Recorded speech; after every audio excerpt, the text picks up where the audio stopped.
على محمد وآله الطاهرين اللهم صل على محمد وآل Muhammad. It's an honor to be here with you, brothers and sisters, and since there are only 2 or 3 people here, please treat this as informal and don't hesitate to ask any questions as I go through the speech. Yes.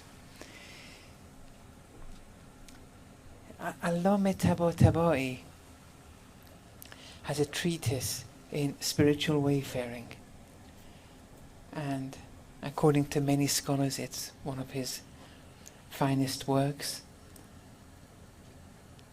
And this covers both theoretical and practical aspects of spiritual wayfaring, and it's by someone who is very learned and experienced in this field. One of the great scholars in the contemporary times, at least, in Islamic mysticism. It's a very small treatise with 5 chapters, but that which is significant is in chapter 1, in a book on practical spiritual wayfaring, why would someone like Allama Tabatabai speak about a concept by the name of i'tibarat, very loosely translated as mental constructs, and I'll explain what I mean by that. But why should he discuss this issue in the first chapter on a book on spiritual wayfaring? When you go through the different treatises in spiritual wayfaring throughout the centuries, when you look at the first chapters, it's more or less the same. There may be some exceptions here and there. They usually start with awakening and they explain it, or sometimes with repentance. Allama Bahrul Ulum, around 100 years ago or thereabouts, he spoke about the will and one's intention, how that's a first step, and what that entails. But more or less they're all covering the same things. But suddenly we come to someone after a long period has passed in books published in spiritual wayfaring. He comes and starts with i'tibarat. And this, inshallah, I want to explain why it's very important, its significance, its role, and how it's practically of benefit for us when we want to spiritually wayfare and acquire proximity towards Allah. It may cover 2 or 3 sessions, inshallah. So, in general, that which is perceived, whatever is perceived, be it physically perceived, immaterially perceived, whatever is, its existence. There's nothing outside existence. We don't have anything termed non-existence. That's impossible. And let me just reiterate, please don't hesitate to ask any questions if yes. But this, when one conceives of or perceives of an existing being, here this perception can be classified into 2 broad classes. And we have to go through this classification very briefly until we get to the main point. Sometimes that meaning which is conceived of in relation to an existing being, okay, that meaning which is conceived of pertaining to X existing being or X existent, sometimes that meaning is on a par with something in the real world, in the external world.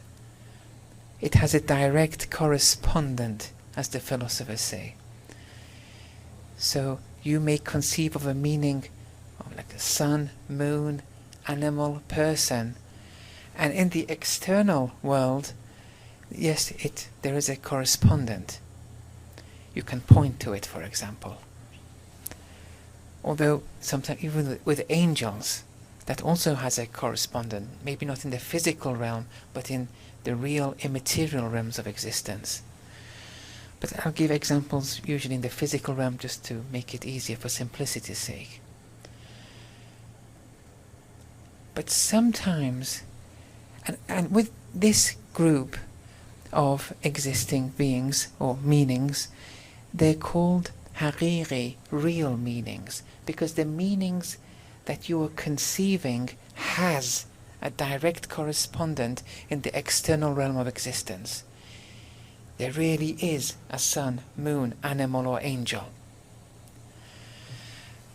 But sometimes you conceive of a meaning. Or just before I go through the second class, one other point. Also in the first class, irrespective of whether there is someone to intellectualize or conceive, irrespective of whether there is a conceiver or not, that thing in the external realm is. But in the second class of meanings, you conceive of a meaning, but that which you're conceiving doesn't necessarily exist in the same manner in the first class in the external world. And it does depend on there being a conceiver. If there's no conceiver, then that thing won't even be in the first place. Whereas with the first class, irrespective of whether there's someone to intellectualize that meaning, that thing in the external realm is. But in the second class, no. It depends on a conceiver conceiving of something. If there's no conceiver, that thing won't exist, won't be. Now, an example with the second class are things like ownership. When you say, this book is mine, or I own this book, that which exists in the physical realm is a book and a you, a person. If they were to say to you, can you point where ownership is? You can't. You can't point to anything called ownership. There's a man or a woman, and there's a book. So what's this ownership then? Does it exist? Well, it certainly exists. If you go to any court case where a book is under both parties, claiming that book is theirs, when someone comes and says, this is my book, to the judge gives weight to that statement. It has effects. Ownership has effects. So something does exist. Otherwise, if it was totally non-existent, it wouldn't have effects in the first place. But on the physical aspect of things, you can't point to anything. But the judge assigns importance to the concept of ownership. And therefore, if it's proven that this person is the owner, yes, okay, the ownership is yours, the judge will say. But on the outside world, it's only a book, and it's only a person. There's no thing called ownership on the outside. And here we enter the discussion of i'tibarat, the second class of meanings, where ownership is constructed mentally. Otherwise, in the physical realm, there's only one man and one book. Ownership arises as a mental construct, not that it's a physical existent. And if there was no constructing in the first place, there would be no ownership. It's dependent on this mental construction.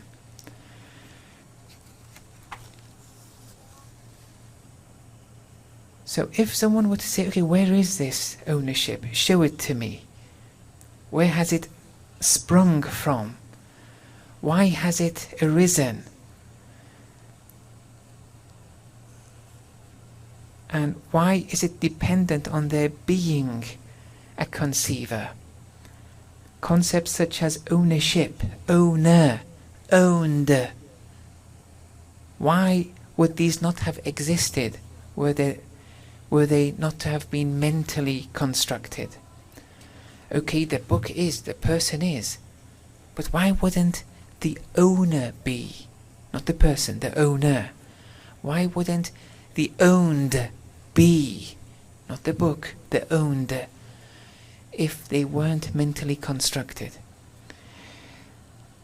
And there are many other examples, we'll come to them, like leadership, marriage, salaries, sentences, punishments. And you'll be surprised how drowned we are in i'tibarat, in these mental constructs. We'll come to that in time. But a major response as to where these came from, where these i'tibarat, these mental constructs, where they came from, the answer is society.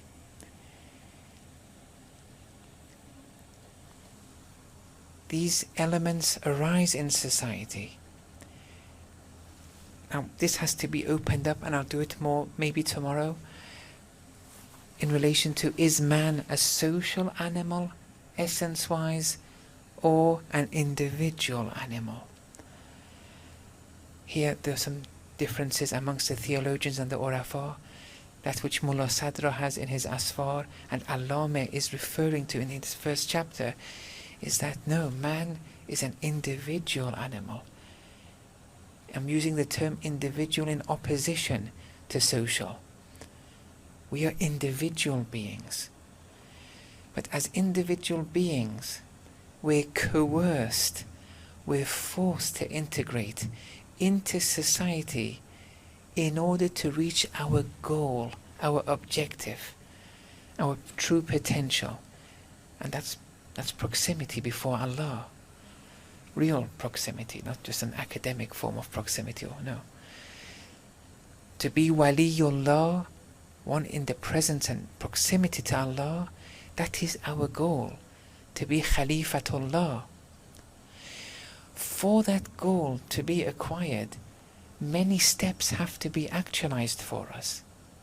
Those steps can't be actualized if we don't integrate into society. Not that we're social by heart. We're very individual, and we'll prove that later.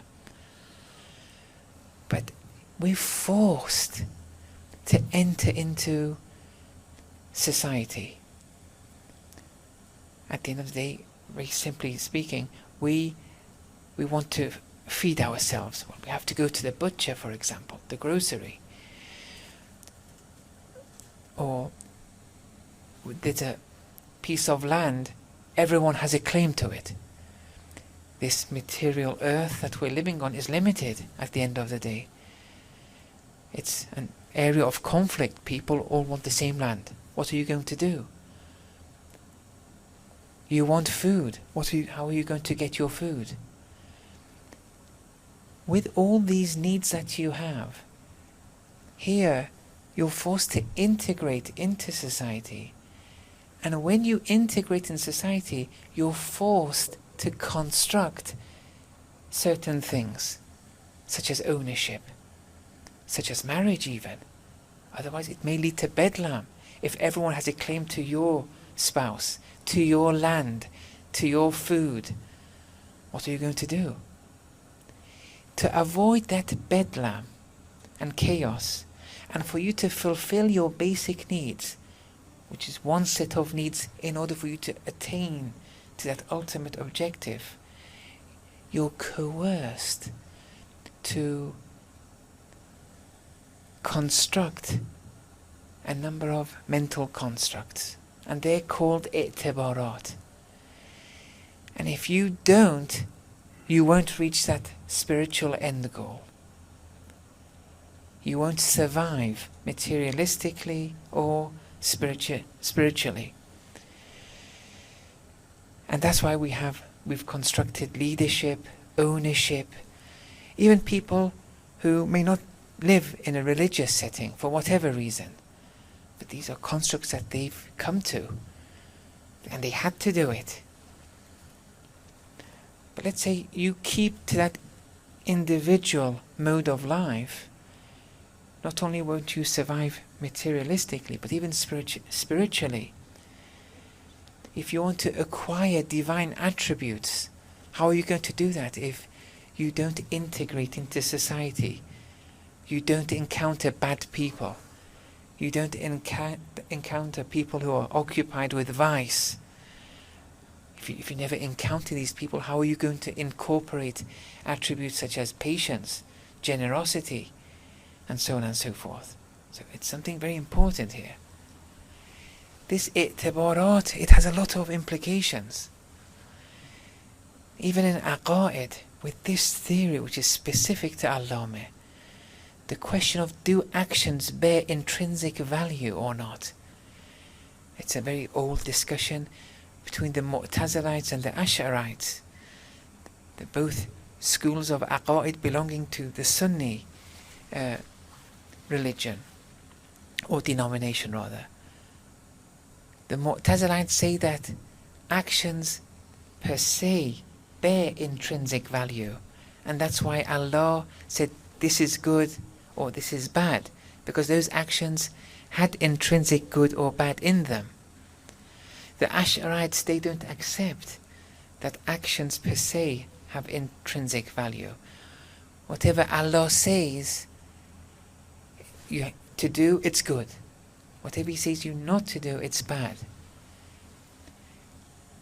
Although this is a very exaggerated, simplistic classification. Otherwise, Ayatollah Hassan Zadeh in his book on Tawbah, he says this is not what the Ash'arites meant. In any case, then we see the Shia theologians siding with the Mu'tazilites. Say this is our understanding too. The reason why theologians have fallen into such trap, because the Sunni scholars entered the science of kalam and theology maybe 1 or 2 centuries before the Shia theologians entered it. So they had, their set articles of aqa'id there, and the Shias would use that and just say, and we side with this position, for example, or this position, or sometimes they would say in between. Here they would side with the Mu'tazilites.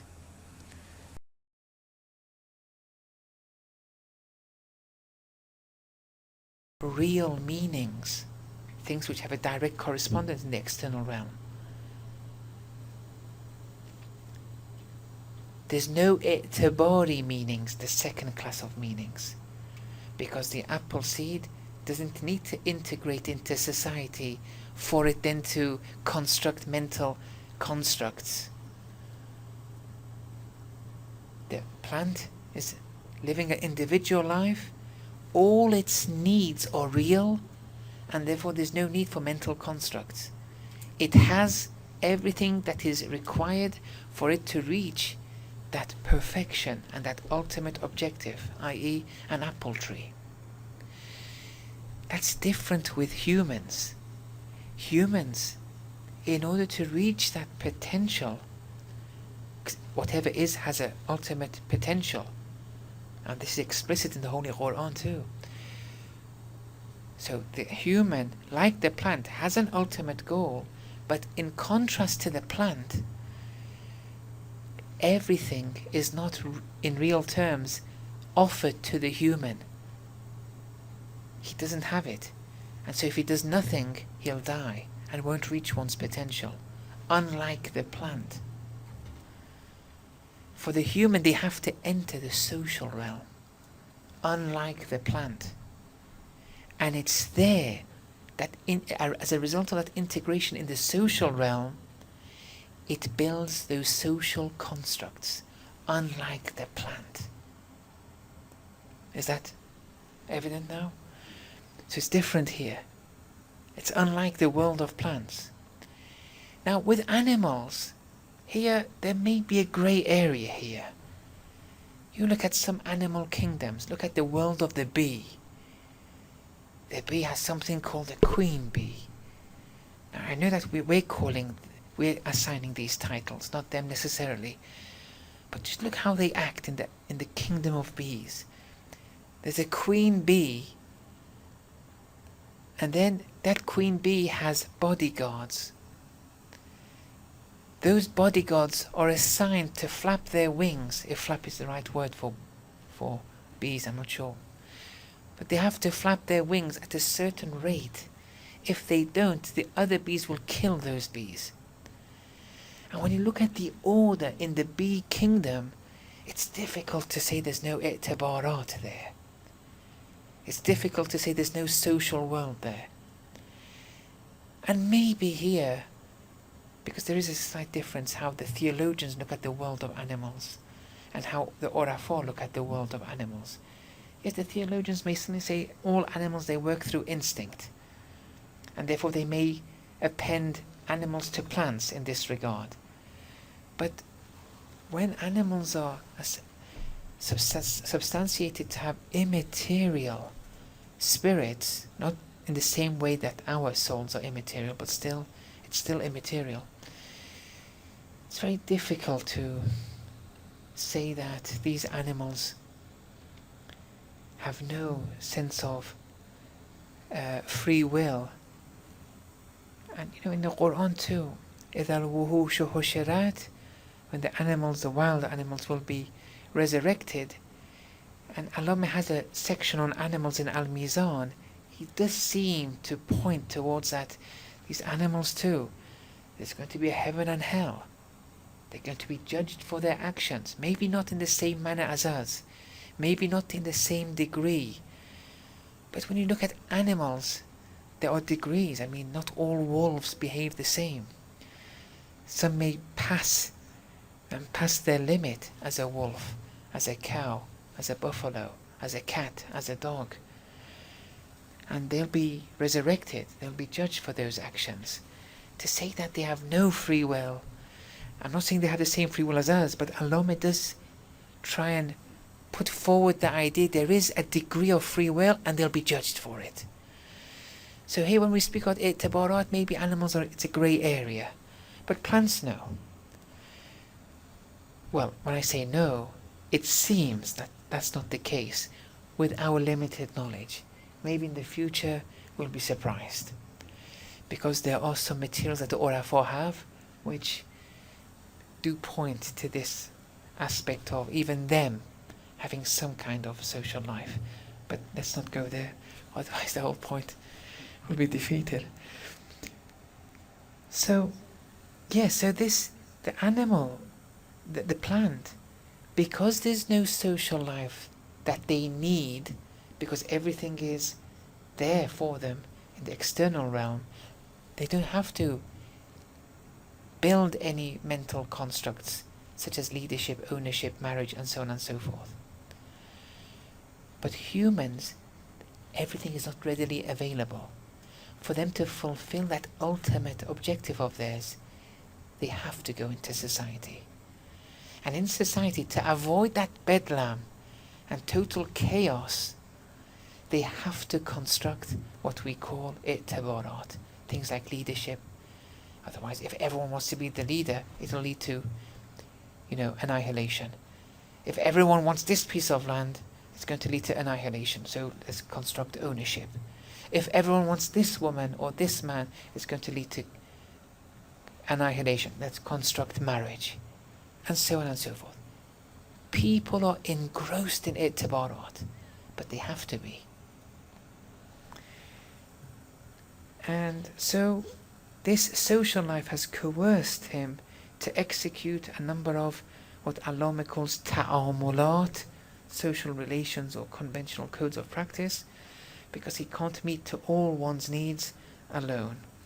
And these ta'amulat exist only through the medium of society. And examples like ownership, leadership, regulations, salary, marriage, certificate, and a lot. So these i'tibarat are like a bridging leeway between two real needs. Two things are real. One is man's state of need. Let's say hunger, for example. He's hungry. It's something which is real, this hunger. And then that's a need. It's a real state. There's something else also in the external realm. It's food. That food is real too. But that which connects him to say, I must eat, or I must assign ownership to land, or I must assign leadership, or I must assign marriage, these things are i'tibarat. They don't exist in the physical realm. It's a mental construct. And since there is so much of it, we get engrossed in it. And it has the side effects that we've mentioned. Although the example of hunger and food, that actually is one of those examples where even without society, if you were living in an island alone, you would need to make such a mental construct. You would have to say, I must go and eat. That must is an i'tibar. It's a mental construct. Can you show it in the physical realm? No. I must go and eat. It's an i'tibar. At the end of the day, when you want to reach that perfection, you have to do it through actions. In order to act, it has to be based on your will. But in order to will something, what's the preceding step? Is it the mere fact that you're hungry, that you will something? No, there's no cause and effect relationship there. The intermediary step, according to Allame, between a state of hunger, for example, and willing to eat is, is that i'tibar that one has to do. I must eat. That's also an example of an i'tibar. But the majority of the i'tibarat, those mental constructs, they arise in society, in the medium of society. And for man to reach that ultimate perfection, which is to be waliyullah, to acquire that proximity, he can't do it alone. Like the plant example that we gave, plants can do it alone. People can't. And therefore they're coerced to blend in society. Once that happens, a number of mental constructs have to be built. Otherwise it'll lead to total chaos. Okay. Now, Allame, in two of his works, he said this. It's my own translation, but it conveys the point. He says the trap of i'tibarat has been laid out wide, and man is exposed to it deeply. On a permanent scale, however much society becomes complex, and however much man advances, these i'tibarat become proportionally more and more complex due to man's novel and emerging complex needs. And these i'tibarat permeate in every minute detail of man's public and private life. Like things like ownership, leadership. And they become so much that even though they're mental constructs, we regard them as ours. We regard them as real. And we get drowned in them. And we say, my car, my house, my spouse, my certificate, my PhD, my family, my children. Or I did this, I did that. All these are i'tibarat. And these, in Quranic terminology, these are called the worldly life. And inshallah we'll continue with this tomorrow, inshallah. Wa sallallahu ala Muhammad wa ala tahirin. Sallallahu ala Muhammad wa ala Muhammad. If though this time for 20. So we'll do questions tomorrow, I think. So I'll go now and we'll have questions. questions for inshallah tomorrow. Oh, yes, yes. Yes.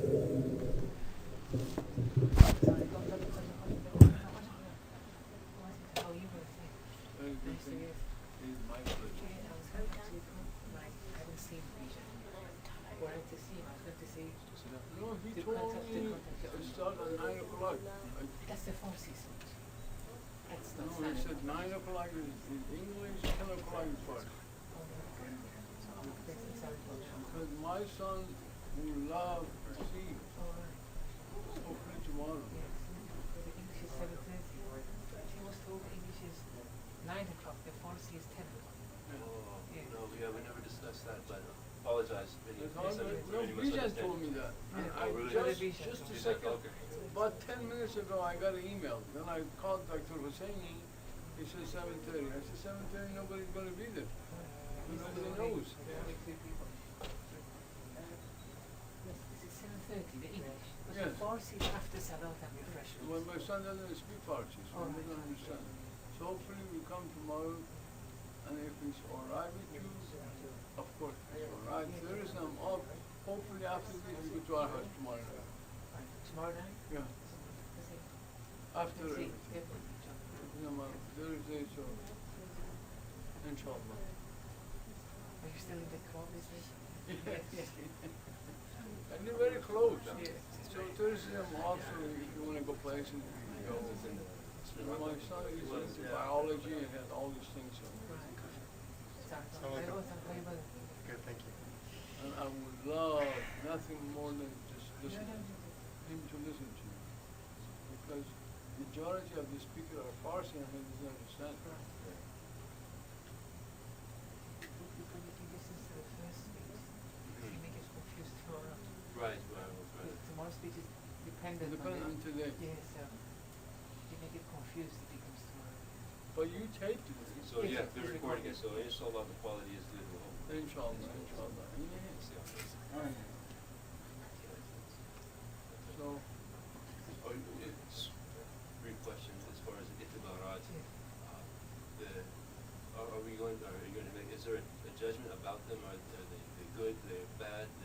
Obviously they're necessary. They're necessary. And it seems there's so much of the Quran and so Yeah. much of Islamic fiqh deals with contracts and Yes, marriage and yes. relationships. No, it's a must, Yes. but we suffice with it. Mm-hmm. Get drowned in it, I think there's nothing beyond it. I see. And that's the worldly life in Quranic terminology.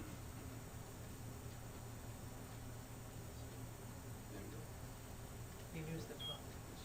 Well, wait before I ask you Yes, more no, questions. I'll speak more. Yes. Inshallah. so you're here until Saturday? I'm leaving on Monday, Oh, but okay. Saturday is the last day I will speak. of speaking. Oh, yeah. If I knew in advance, I would took this whole week.